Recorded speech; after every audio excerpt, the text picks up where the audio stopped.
हे पत्नियों, तुम भी अपने पति के अधीन रहो, इसलिए कि यदि इनमें से कोई ऐसे हों जो वचन को ना मानते हों, तो भी तुम्हारे भय सहित पवित्र चाल चलन को देखकर बिना वचन के अपनी अपनी पत्नी के चाल चलन के द्वारा खिंच जाएं, और तुम्हारा श्रृंगार दिखावटी ना हो, अर्थात बाल गूंथने और सोने के गहने या भांति भांति के कपड़े पहनना, वरन तुम्हारा छिपा हुआ और गुप्त मनुष्यत्व नम्रता और मन की दीनता की अविनाशी सजावट से सुसज्जित रहे, क्योंकि परमेश्वर की दृष्टि में इसका मूल्य बड़ा है। और पूर्व काल में पवित्र स्त्रियां भी जो परमेश्वर पर आशा रखती थी, अपने आप को इसी रीति से संवारती और अपने अपने पति के अधीन रहती थी, जैसे सारा इब्राहिम की आज्ञा में रहती और उसे स्वामी कहती थी। सो तुम यदि भलाई करो और किसी प्रकार के भय से भयभीत ना हो,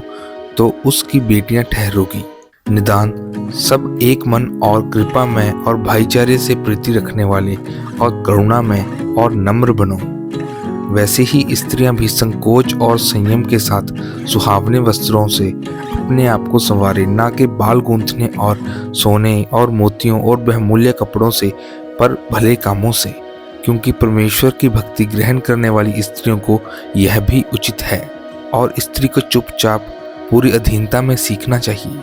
और मैं कहता हूँ कि स्त्री ना उपदेश करे और ना पुरुष पर आज्ञा चलाए, परंतु चुपचाप रहे।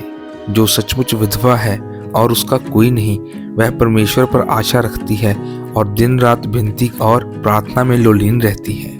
पर जो भोग विलास में पड़ गई, वे जीते जी मर गई है। और जिस स्त्री का पति विश्वास ना रखता हो और उसके साथ रहने से प्रसन्न हो, वह पति को ना छोड़े। जब तक किसी स्त्री का पति जीवित रहता है, तब तक वह उससे बंधी हुई है, परंतु यदि उसका पति मर जाए तो जिससे चाहे विवाह कर सकती है, परंतु केवल प्रभु में। परंतु जो स्त्री उघाड़े से प्रार्थना करती है या भविष्यवाणी करती है, वह अपने सर का अपमान करती है, क्योंकि वह मुंडी होने के बराबर है। यदि स्त्री ओढ़नी ना ओढ़े तो बाल भी कटा ले।